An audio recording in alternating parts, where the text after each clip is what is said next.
Hi guys, நம்ம Tamil media channel Vinland சகால episode 2 தான் பார்க்க போகிறோம். வாங்க வீடியோக்குள்ள போயிடலாம்.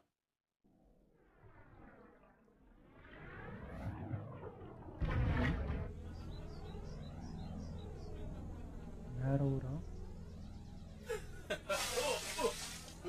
அது ஒரு சனிக்கிழமை. வைக்கிங்குகள் எப்பவுமே இவரோட சின்ன சனிக்கிழமைக்கு வயசு தான் குளிப்பாங்க. பொதுவா இது இவங்களோட வழக்கங்கிறது ஆங்கிலேயர்களுக்கு நல்லாவே தெரிஞ்ச அவரா விஷயம். இது? அவரான்னு கேட்குறப்பயே ஏற்றிட்டாங்க.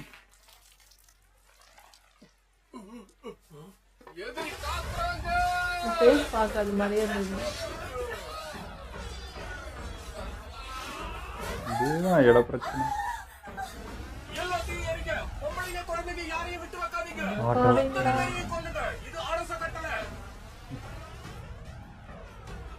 நமக்கு நடந்துச்சு அதே மாதிரி தானப்பா.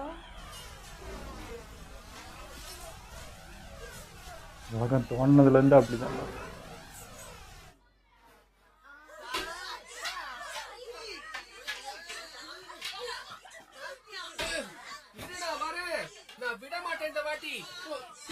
பாஸ்ட் எது, ப்ரெசன்ட் எது, ஃபியூச்சர் எதுன்னு தெரியல. மிக்சடாக காட்டுறாங்க. சரி, ஈட்டி படை முன்னாடி போங்க, தாக்குங்க.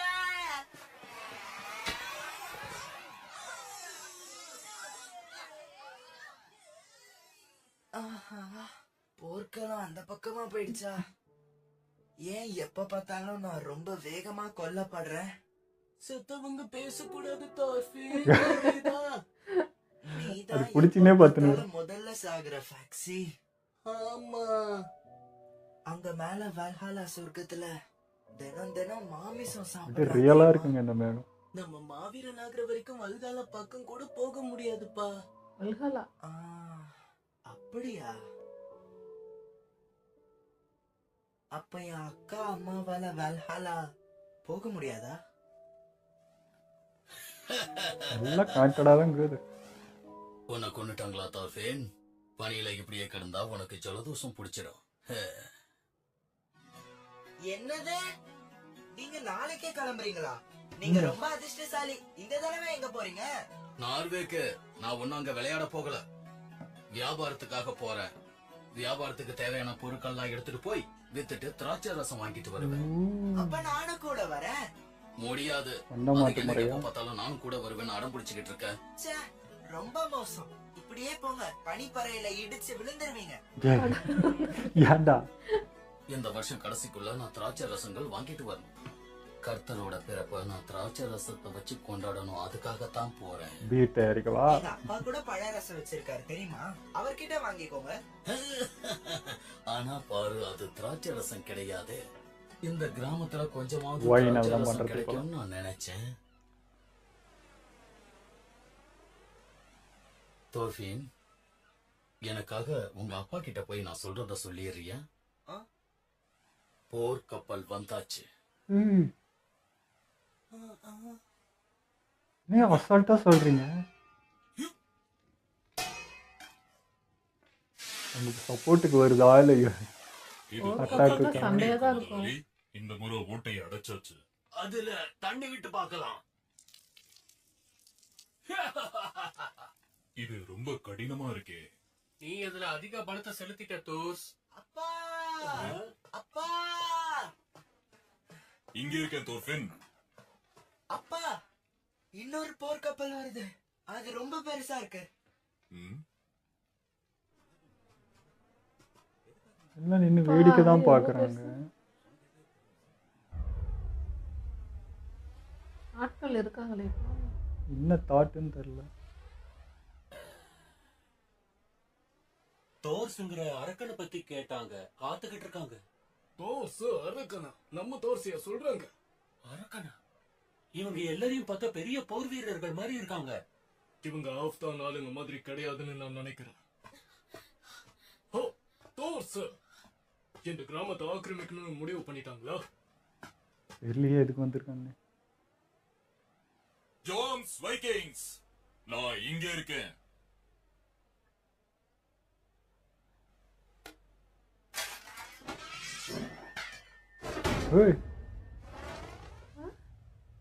மரியாதை மரியாதை செலுத்துறாங்க. தோர்ஸ் முன்னாடி தலை வணங்குறாங்க. என்ன தேடி நீங்க இவ்வளவு தூரம் வருவீங்க நான் எதிர்பார்க்கவே இல்லை. ஃப்ளோக்கி, நார்வேக்கு அப்புறம் நாம ஒருத்தர் சந்திக்கவே இல்லை. அண்ணன் தம்பியோ? பூமியோட ஒரு மூலையில இங்க நட்பு வந்து நாடா கூட இருக்கலாம். நான் எதிர்பார்க்கல. என்ன விஷயமா வந்த ஃப்ளோக்கி? அது முதல்ல தரையிறங்க அனுமதி தரணும். அப்பா, அனுமதி கேட்டுதான் இறங்குறாரு. யாருதான் இந்த தோர்ஸ்? சின்ன வயசுல யுத்த காலத்துல இவர் வேலை செஞ்சிருக்காருன்னு நான் கேள்விப்பட்டிருக்கேன். காதுல விழுந்துற போது ஆரி. இவரு தன்னை பத்தி என்னைக்குமே எப்பயுமே சொல்லிக்கவே மாட்டாரு. ஓ சரி, இரு பொறுமையா பார்க்கலாம். அவர் அங்க ஜோம்ஸ் வைக்கிங்ஸ் தானே சொன்னாரு. அவங்கள பத்தி தெரியுமா? தெரியாது. அப்பா ரொம்ப கோபமா நைனா இருக்காரு. பெரிய ஆளு. ஆங்கிலேயர்களோட இந்த திடீர் தாக்குதலால எதிர்பாராத விதமா டேன்லாஸை சேர்ந்த பல டேன்கள் கொல்லப்பட்டுட்டாங்க. இப்படி ஒரு அசம்பாவிதம் நடக்கும்னு யாரும் எதிர்பார்க்கல. ஸ்வென் சகோதரிகள், கன்ஹில்ட், டென்மார்க் அரசர், இவங்க எல்லாருமே இறந்துட்டாங்க. இப்போ தன்னோட சகோதரிக்காக பழிவாங்க ஸ்வெயின் அரசருக்கு வாய்ப்பு கிடைச்சிருக்கு. ஸ்வெயின் அரசர் கண்டிப்பா பழிவாங்காம விட மாட்டாரு. ஒரு பெரிய யுத்தமே ஆரம்பிக்க போகுது.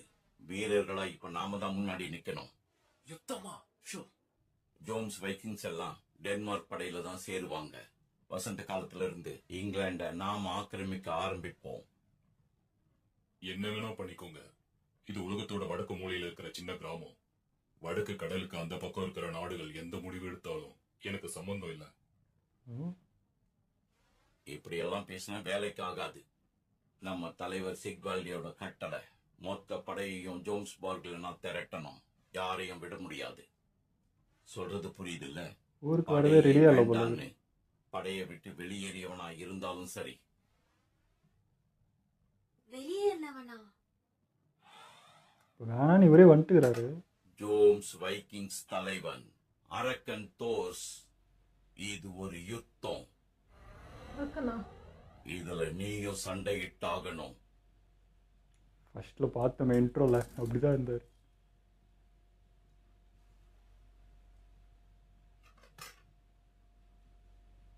அதெல்லாம் பாஸ்டா நடந்தது போல. என்ன யோசிக்கிற? நம்மோட தலைவர் எல்லாருடைய நன்மைக்காக தான் இந்த முடிவை எடுத்திருக்காரு. 15 வருஷத்துக்கு முன்னாடி நீ காணாம போயிட்ட. இந்த யுத்த காலத்துக்கு வர உனக்கு ஒரு வாய்ப்பு. பழசையெல்லாம் மறந்துட்டு மறுபடியும் உன்னை ஏத்துக்க நம்ம தலைவர் தயாரா இருக்காரு. நீ வரணும்னு அவர் ஆசைப்படுறாரு. அவரோட விருப்பத்துக்கு நீ மரியாதை கொடுக்கணும். ஏன் விளக்குன? விஷயத்தை சொல்றதுக்காக நீ போர்க்கப்பல்ல வர வேண்டிய அவசியம் இல்லையே. ஊர் மக்கள்லாம் பார்த்து பயந்துட்டாங்க. ஒரு பில்டப். இவ்வளவு பெரிய மாற்றத்தை நான் எதிர்பார்க்கவே இல்லை தோஸ். இல்ல இந்த ஊர் உன்னை இந்த அளவுக்கு மாத்திருக்கா? வா, ஓடிடலாம். வாங்க. பார்க்கவே ரொம்ப பயமா இருக்கு. இது நல்ல கிராமம். பசங்களை பார்த்தாலே தெரியுது. இந்த நாள் வரைக்கும் யுத்தத்தை பார்க்காமலே வாழ்ந்திருக்காங்க. அமைதியா வாழ்றாங்க.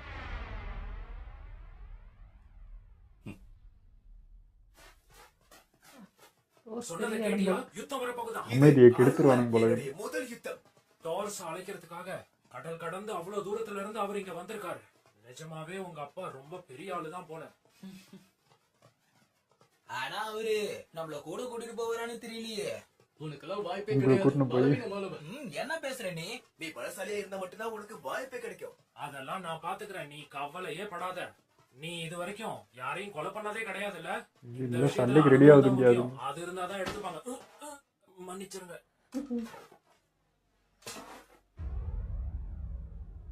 ஏன்டா அப்படி பாக்குற? நான் ஒன்னும் இங்க சக்தி இல்லாத தூதுவனா வரல. யுத்தத்துல கலந்துக்க மாட்டேன், சண்டை போட மாட்டேன்னு நீ சொன்னீன்னா, என் தலைவனோட கட்டளையை நான் நிறைவேற்ற முடியலன்னா அது அவரோட பேருக்கு எடுத்த மாதிரி. அந்த சூழல்ல நான் வெறும் கையை வீசிக்கிட்டு திரும்பி போக முடியாது. கட்டாயப்படுத்துறாங்க. வந்துதான் ஒன்னும் புரியும்னு நினைக்கிறேன். மிரட்டுறான் அவன்.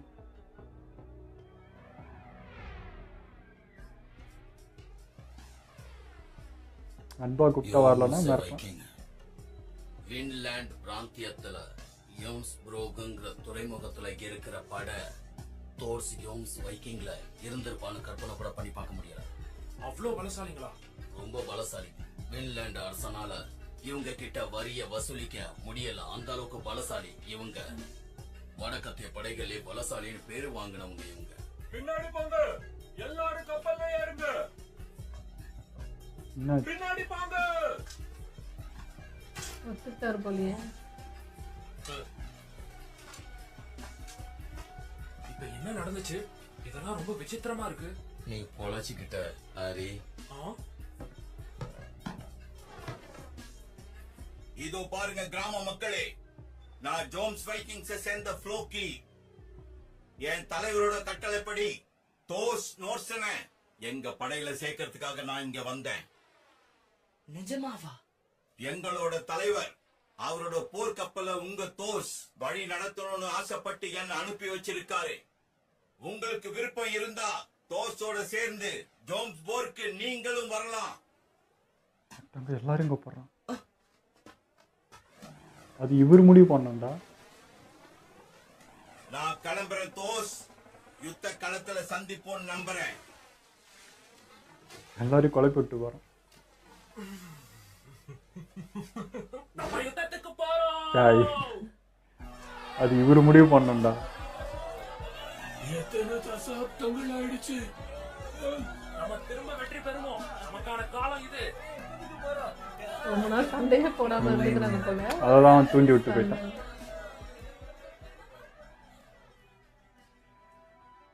உன்னால மறுத்திருக்க முடியாது தோஸ். நான் இந்த ஊரையே இதுக்குள்ள இழுத்துட்டேன். பல காலம் முன்னாடி மக்களை கொல்றதுதான் வாழ்க்கையா நான் வாழ்ந்துகிட்டு இருந்தேன். ஆனா ஒரு நாள் நான் அதை வெறுக்க ஆரம்பிச்சேன். வெறுத்துட்டு இருக்காரு. கொல்ல விருப்பம் இல்ல, சாகவும் விருப்பம் இல்ல.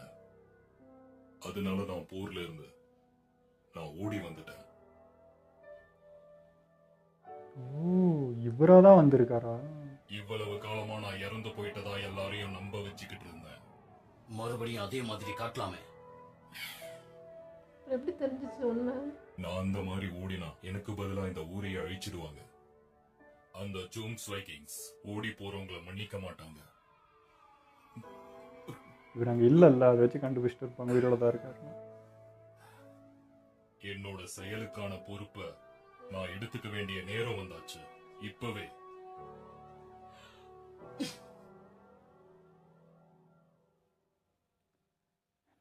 சகா, சரி, தயாரா?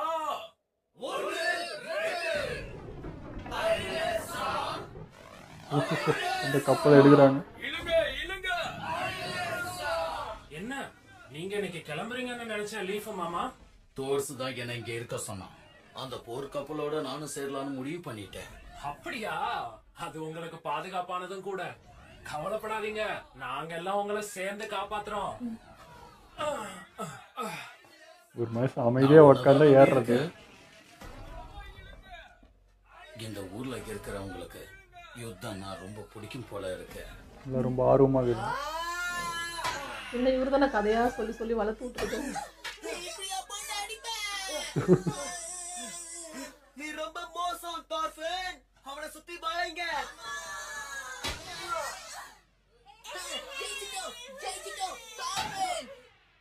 உண்மையா அடிச்சுக்கிறாங்க. என்ன பிரச்சனை டார்ஃபின்? நாங்க உன்னை கொன்னுட்டோம், நீ சாகணும். சட்டப்படி ஒழுங்கா நடந்துக்கோ. எல்லாம் அவனே இல்லைன்னா பாக்குறாங்க. உனக்கு என்ன பிரச்சனை? உனக்கு ஒண்ணும் ஆகலையே. வர வர நீ இப்ப சரியில்லை.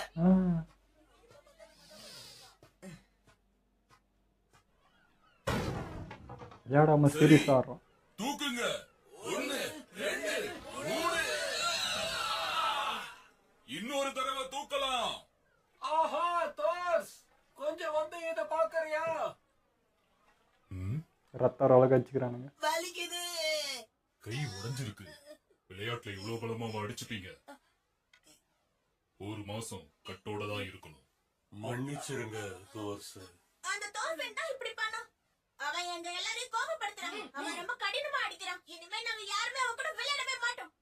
ஏன் பையனா பொண்ணா உண்மையாவா சொல்றீங்க? ஆமா.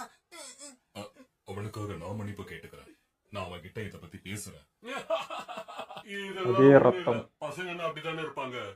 அவனுக்கு வெறும் 6 வயசு தானே ஆகுது. ஆனா அவனை விட 4-5 வயசு பெரியவங்களை அடிச்சிருக்கான்னா அவ பெரிய பலசாலிதான். எதிர்காலத்துல மாவீரனா வருவான் பாருங்க. அப்போ பெரிய ஆள் வந்து முறுக்கி இருந்துச்சு அவருக்கு. இல்ல தோசு.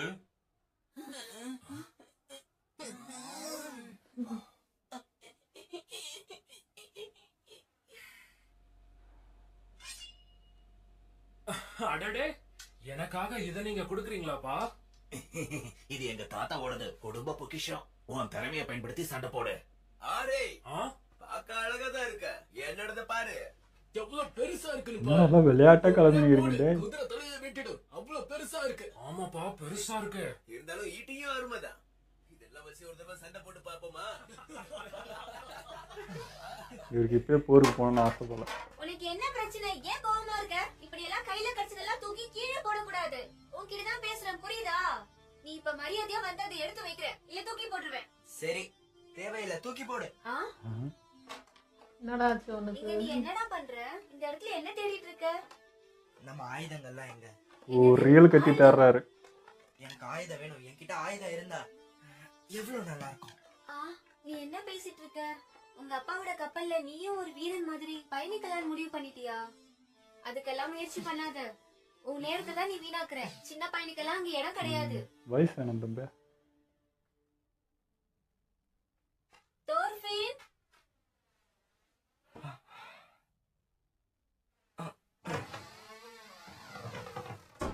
உங்க அப்பா அதுன்னு நினைக்கிறேன்.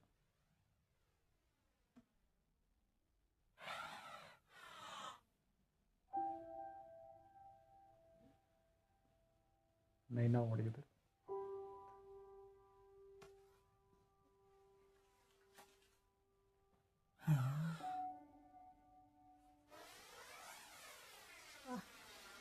என்ன ஷார்ப்பு.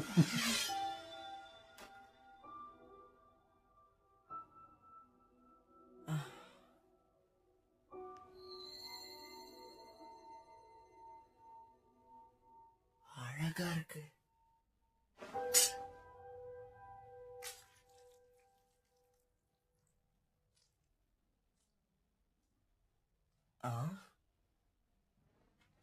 என்னாச்சு? என்ன பிரச்சனை இல்வா? உனக்கு இந்த வாள் வேணுமா தோர்ஃபின்? மக்களை கொல்ற கருவி இது. அதை வச்சு யார கொல்ல போற? யார கொல்றதுக்காக அது உனக்கு வேணும். ஏன் எதிரிய? யாரு உன்னோட எதிரி? ம். பேரை சொல்லு. ஹாஃப் தான் மாதிரி. அவங்க என்ன பண்ணாங்க உனக்கு? நான் சொல்றதை கேளு தோர்ஃபின்.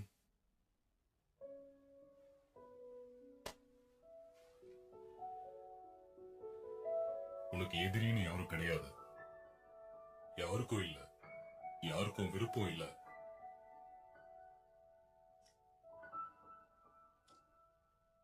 காயப்படவும் விரும்ப மாட்டாங்க. அது சரி கிடையாது.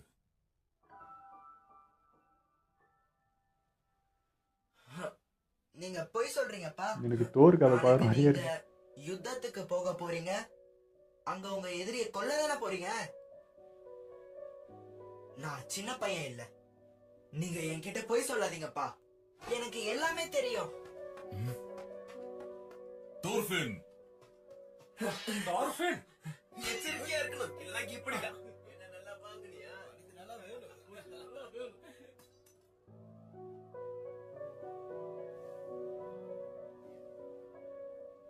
ஹெல்கா, சொல்லுங்க. எனக்காக அவனை பார்த்துக்கோ.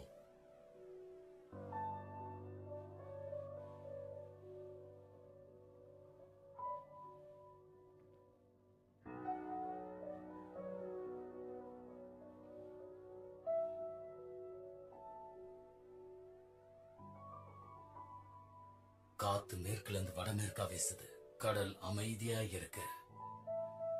இன்னைக்கு இந்த காலை வேலைகள் ரொம்ப பிரமாதமா இருக்கு. கிளம்புறதுக்கான சரியான நேரமும் இதுதான். ஆமா,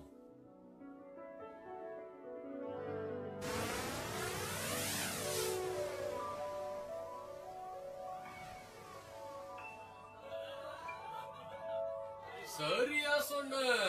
நான் இடது கையில தூக்கி போட்டு அடிச்சா அது எனக்கு தான் சொந்தம்.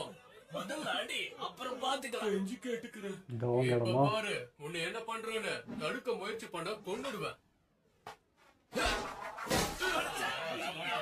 என்ன தைரியம், தலைய குனிச்சிட்ட. நீ தலைய குனிச்ச, நான் உன்னை கொண்டு அடுத்து நானு. அச்சச்சோ, பாதிரியார் மாட்டிக்கிட்டாரு.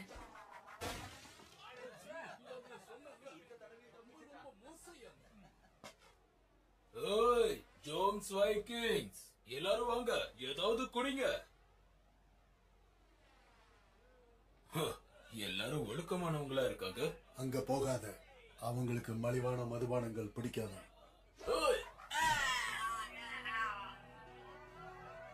என்னடா இந்த ஊரே எப்படி கிடக்கு? உன்னோட ஆட்களுக்கு கொஞ்சம் கூட மரியாதையே தெரியல. நாங்க கிறிஸ்தவர்களை வெறுக்கிறோம், அவ்வளவுதான் ஃப்ளோக்கி. வேற ஒரு விஷயமும் இல்ல. சரி சரி, இப்போ முக்கியமான விஷயத்துக்கு வரலாமா? எல்லா ஊருக்கும் போய் ஆள் சேர்க்கறாங்க. என் ஆட்களும் நாங்களும் இங்கேயும் இல்லாம அங்கேயும் இல்லாம நடுவுல வந்து மாட்டிக்கிட்டு அவஸ்தைப்பட்டுக்கிட்டு இருக்கோம். பெரிய மாற்றங்கள் எதுவுமே நடக்கல. 5 பவுண்டு தங்கம் கொடுக்கறேன், ஆனா அவனோட பணத்துக்கு பதிலாக தான் இது உங்களுக்கு கிடைக்கும். அவங்க கப்பலையும் அந்த சரக்கையும் நீங்க என்ன வேணாலும் பண்ணிக்குங்க. தோசை மட்டும் கொல்லணும். இந்த எபிசோட் சூப்பராக இருந்துச்சுங்க. ஆனால் எனக்கு இந்த தோர், லோக்கி, வால்ஹலா அந்த பேர்லாம் வரும்போது எனக்கு காட் ஆஃப் வார் ஞாபகம் வருது. அப்புறம் தோரோட அந்த படம் மாதிரியே எனக்கு ஃபீல் ஆகுது. ஆனால் லோக்கி கேரக்டர் மட்டும் ஒவ்வொன்றில் ஒரு மாதிரி இருக்கும். இதில் என்னன்றது தெரியல. ஒருவேளை தோர்ஸ் கூட வேலை பார்த்த ஒரு ஆளாக இருப்பாரோன்னு தெரியல. அது லோக்கியா ஃப்ளோக்கியான்றது ஒரு டைம் ஒரு மாதிரி கேட்குது. அது மட்டும் எனக்கு புரியலை.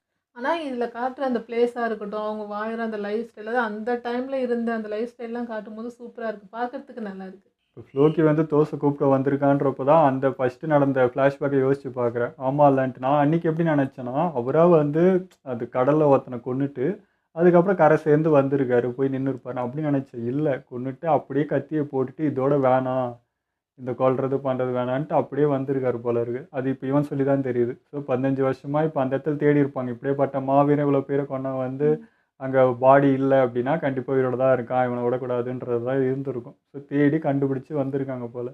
இப்பயும் வந்து அவங்க ஊரில் பிரச்சனை நடக்குது, அதுக்காக கூப்பிட்றதுக்கு தான் வந்திருக்கான்ற மாதிரி தான் ஃபஸ்ட்டு இருந்துச்சு. அதுக்கப்புறம் அப்படியே தோரணம் மாறிச்சு, மிரட்டி கூப்பிட ஆரம்பித்தான்.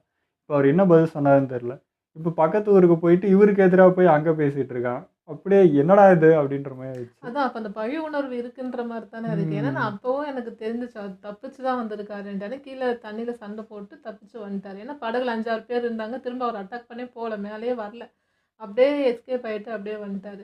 ஸோ இவங்களாம் வந்து அன்னைக்கு என்ன பண்ணலை அப்படின்ட்டு இன்னும் அந்த இது இருக்குது போல இருக்கு. அதனால கூப்பிட்ற மாதிரி எங்கேயோ கூப்பிட்டு அவர் அடிக்கிறதுக்கு வேற ஒரு ஆளையும் செட் பண்ணி அப்படி பண்ணுறாங்க போல இருக்கு. ஒரு வேளை இப்போது கூப்பிட்டுட்டு போயிட்டு அவங்க வேலை முடிஞ்சதும் இவரையும் போட்டு தள்ளுறதுக்கு இன்னொரு ஆளை இது பண்ணாம, இவன் இந்த ஃபஸ்ட்டு இதில் வந்தானே அவங்க ஆள் தப்பிச்சு வந்துட்டாங்கன்னு குடும்பம் அவன் நினைக்கிறேன்.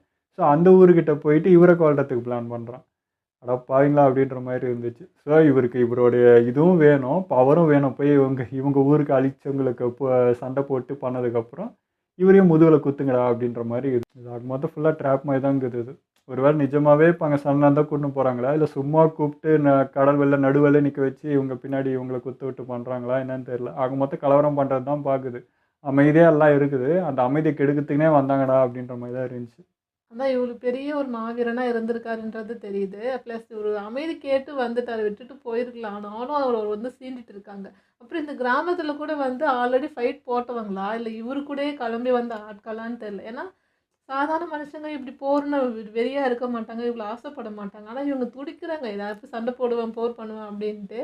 அதனால அது மட்டும் புரியல, இது அமைதியான ஊராக தானா இல்லை இது ஆல்ரெடி சண்டை போட்டு இருந்த ஒரு கிராமமானு தெரியல. அதான்ப்பா, இப்போ இவங்கெல்லாம் வந்து இதெல்லாம் பாஸ்ட் நடந்திருக்கு, எல்லாருமே போராளிங்க தான். அதாவது இந்த ஜென்ரேஷன் இப்போ இருக்கிற அடுத்த ஜென்ரேஷன் வந்து இதெல்லாம் சண்டை பார்க்காத ஆளுங்க.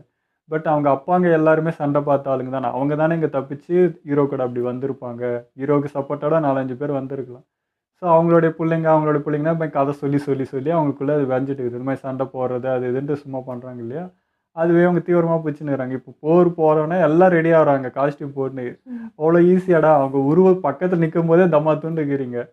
இவங்களே அட்டாக் பண்ண முடியாதுன்றப்போ அவங்க ஒரு மாதிரி அதோட சீரியஸ்னஸ் தெரியாம சின்ன இறங்குற மாதிரி தான் பசங்கல்ல இருக்கு. அவங்களுக்கு என்ன தெரியும்? அவங்க ஆசைப்படுறாங்க. கதையை கேட்டு கேட்டு ஊட்டி வளர்த்துருக்காரு ஒருத்தர் ஹீரோ பக்கத்துல இருந்தவரு.